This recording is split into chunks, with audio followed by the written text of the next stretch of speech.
A 7-foot brute weighing close to 300 pounds burst through the sliding doors of Mercy General, drenched in someone else's blood, and turned an ordinary Tuesday night into the opening moments of a slaughter. He hurled 3 security guards aside like broken toys. Doctors scattered. Patients screamed. Police were still 10 minutes away, and then someone stepped forward. Aurora, the quiet rookie nurse. The one Brenda had scolded barely an hour earlier for hands that wouldn't stop shaking. She didn't run. She walked straight toward the monster, met his eyes, and did something no one in that hospital would ever forget. Freezing the chaos and stunned silence and revealing that the timid mouse in oversized scrubs was, in truth, a lion, the clock above the emergency department ticked over to 10 o'clock p.m. It was a cold, rain-soaked Tuesday in November. The kind where damp air crept into your bones and the ambulance bay doors rattled under relentless wind. Inside triaged, fluorescent lights buzzed with that maddening flicker known only to night shift workers. Aurora, for God's sake, move it. Head nurse Brenda Miller's voice sliced through the ER, 50 years old, sharp-tongued and permanently unimpressed. Brenda stood hands on hips, glaring at the newest nurse on staff, Aurora. Jenkins flinched. She was 28, but looked younger, small. Barely 5'4", brown hair barely contained by a loose clip that never quite stayed put. Her scrubs hung off her frame like borrowed clothes. Eyes down, she focused on the 4 tray in front of her. "I'm sorry," Aurora murmured. "I just wanted to double-check the saline. I don't pay you to redo pharmacy work," Brenda snapped, yanking a chart from the counter. "I pay you to move patients and clear beds. You've been here 3 weeks, Jenkins, and you still act like the floor's going to bite you. Sterling's already questioning why I hired you." Aurora nodded, cheeks burning. She never argued. Since arriving at Mercy General, Aurora had been invisible. She ate lunch alone in her car. She skipped post-shift drinks. When trauma cases rolled in wrecks, gunshots, real blood, she quietly drifted to the background, restocking supplies and filing paperwork while others handled the mess. The verdict among staff was unanimous. Aurora Jenkins was soft, a clinic nurse, not built for a level 1 trauma center. "Look at her, actor." Gregory Sterling muttered to a resident, gesturing with his coffee cup, as Aurora fumbled with a supply cabinet. "She's shaking. If we get a real bleeder tonight, she'll hit the floor," the resident chuckled. "She's afraid," Sterling scoffed. "Some people are predators. Some are prey." She'd last 5 minutes in the wild. Aurora heard every word. She always did. She pretended not to, at bed for. She dressed a minor hand laceration on a construction worker named Mike. Her hands trembled, but if anyone had looked closely, they would have noticed something unsettling. The shaking wasn't fear, it was restraint. Deep breath. Aurora said softly, her voice suddenly steady, calming. "Look at the wall. Count the tiles. You're fine." Her movements shifted smooth, exact, efficient. The bandage went on flawlessly. Mike blinked. "That was fast." "You've done this before." Aurora stiffened, retreating back into herself. "Just nursing school practice?" She disappeared before he could ask more. Then the radio crackled. "Mercy Base, Unit 42 inbound. 8 to 3 minutes. Male, 40s, highly agitated. Possible substances. Big guy, non-compliant?" Brenda sighed. "Bay 2. Another drunk." She looked at Aurora. "Jenkins, take it. Call security if he acts up." "Don't play hero, yes ma'am."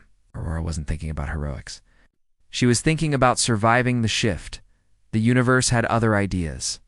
The ambulance doors slid open, and the paramedics didn't roll the stretcher in. They backed away from it. He refused restraints. One shouted, "He's walking." Before Brenda could respond, a shadow swallowed the triage desk. The man ducked to clear the doorway. 6'10" at least. All muscle and scars. Torn army jacket. Mud-caked boots. A face carved with violence, beard matted, scar slicing from brow to lip. His eyes darted wildly, feral, trapped. "Where is she?" he thundered. The room went dead silent. Sterling stepped forward. "Sir, You need to lower your voice. This is a hospital. Wrong move. In Jackson Hayes' mind, this wasn't Chicago. It was a battlefield. He lunged. Security barely slowed him. One guard flew into equipment carts. Another was tossed like trash. Then the four-pole came free. Glass shattered. People screamed. The ER dissolved into panic. Aurora stood frozen, not with fear, but focus. He wasn't drunk. He was clearing corners. Guarding flanks? She saw the tattoo, 7-5 Ranger Regiment. He's reliving combat, she whispered. Run, Brenda screamed. Aurora didn't. Sterling was trapped. The pole rose. Aurora stepped forward. 30 feet. 2010. Sergeant Hayes. Her voice cut through the chaos clear. Commanding Jackson froze. Identify, he barked. Corpsman up. Aurora replied. Confusion flickered. We're secure, she said firmly. Green zone. Friendly fire. Weapon down. Mary is safe, she added instantly. She's waiting at the LZ. Jackson broke. Tears cut through blood and grime. You're not slow, Aurora said gently. The fight's over. She took the pole from his hands. Then the elevator dinned. Police burst in shouting. The illusion shattered. Ambush. Jackson grabbed Aurora by the throat and lifted her. It's effortlessly. She didn't fight like a victim. She fought like a surgeon. Thumb bent. Nerve strike. Precision, he screamed. She slipped behind him. Sleeper hold. Blood cut off, not air. Sleep, she gasped. 10 seconds. 20. The giant collapsed. Silence. Aurora checked his pulse, released him, and sat back, gasping. She fixed her hair, adjusted her scrubs. Brenda stared. Jenkins, she whispered. Who are you? Aurora's hands shook again. He needs Haldell and Ativan, she said hoarsely. Cardiac monitor. He's arrhythmic. Then she turned and walked out. Behind her, a seasoned police captain stared at the unconscious Titan, and the unmistakable precision of how he'd been brought down, and he understood. This was no ordinary nurse. Asterisk. Captain Miller's gaze dropped to the folder that had spilled from Jackson's pocket during the struggle. It was a VA medical file, but it wasn't Jackson's name that held his attention. It was the realization settling in his bones that wasn't nursing school, Miller muttered to his partner. That was Special Forces takedown protocol. His eyes shifted to the swinging doors Aurora had vanished through. Who the hell is she, Doctor? Dr. Sterling straightened his coat as he rose, brushing off imaginary dust. His pride was wounded, but his curiosity burned hotter. He crossed to a terminal and pulled up Aurora's employee record. Aurora Jenkins. Previous employment: school nurse, St. Mary's Prep, Ohio. References: routine. Sterling swallowed. It's fake, he whispered. All of it. He grabbed the phone. He had a contact at the Pentagon. It was 3 a.m. in D.C., and he didn't care. Someone with this kind of training didn't end up in his ER by accident, in the restroom. The cracked mirror fractured Aurora's reflection. She braced herself against the sink, knuckles white. Staring at the woman staring back, dark bruises were already blooming along her throat deep. Purple fingerprints from Jackson's grip. She splashed cold water onto her face, trying to drown the adrenaline rattling her teeth. Stupid, stupid, stupid, you exposed yourself for 3 years. She had been invisible. Aurora Jenkins, the average nurse from Ohio, not the other version of herself. Not the one who could dismantle a 300-pound Ranger in seconds. Not the woman with a file so classified it officially didn't exist. She reached into her pocket and pulled out a battered silver coin, rubbing it between her fingers. Breathe, deny, deflect. The door creaked open. Asterisk. Brenda stood there, holding an ice pack. She wasn't angry. She looked shaken. Aurora, she said softly. The police want to speak with you. Aurora dried her face and slouched instinctively, slipping back into her familiar disguise. Am I in trouble? She asked quietly. I didn't mean to hurt him. I panicked. Brenda stared at her. Panicked, she said.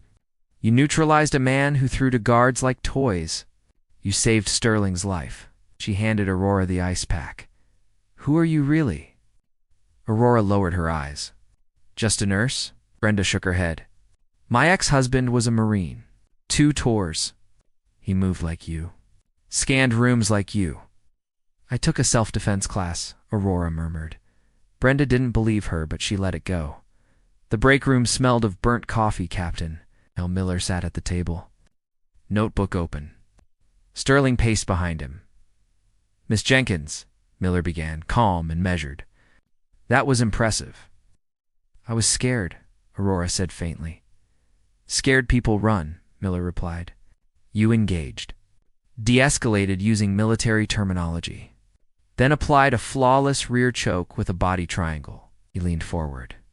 Where did you train? I didn't, Aurora said. I've never served. Then how did you know Corman up? How did you recognize Ranger insignia mid-fight? Aurora swallowed. Movies, I guessed. Sterling laughed sharply. She's lying. Look at her pulse, steady as stone. He slammed a hand on the table. I checked your references.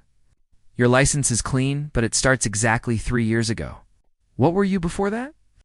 I was caring for my mother, Aurora said smoothly. Bullshit, Sterling snapped.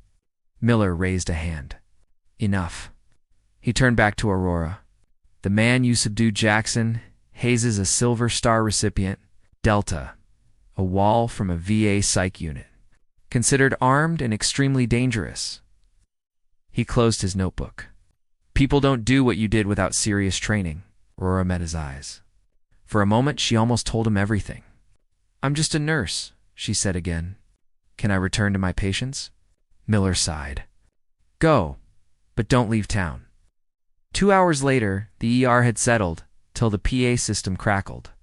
Code black, main entrance. Aurora froze. They had found him. 6 men in tactical black stormed the lobby with silent precision. Behind them walked a man in full-dress uniform, 3 stars gleaming. General Tobias Hale. The room fell silent. Sterling went pale. Hale ignored him, moving straight to Jackson's bed. We've got you, the general murmured. Then Sterling spoke up, and the nurse Hale turned sharply. Show me the footage. The screen replayed the takedown. Hal went white. Impossible, he breathed. Where is she? Aurora watched from the linen closet as armed men began sweeping the floor. Her phone buzzed. Look up. A distorted voice whispered, The general is compromised. Contractors loose ends. You have 30 seconds. They'll kill Jackson, then wake him.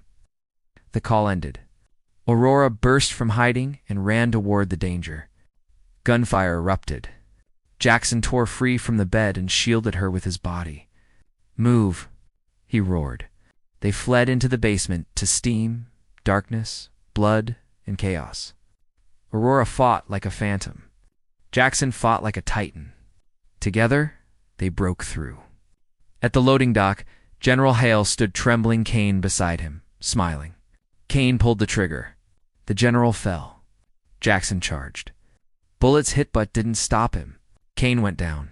Jackson collapsed. I cleared the sector, he rasped. Did I do good? You did perfect, Aurora whispered. Sirens wailed. Captain Miller knelt beside her. If you stay, he said quietly, you'll vanish. He looked away. I didn't see you here. Aurora nodded. One sand disappeared into the rain. 6 months later, Jackson opened a letter at Walter Reed. Inside, a silver coin. The world still needs giants. Jackson smiled. Copy that, Captain. Most people see a mouse. They never notice the lion until it moves. So be kind to the quiet ones. You never know which one is watching the dark.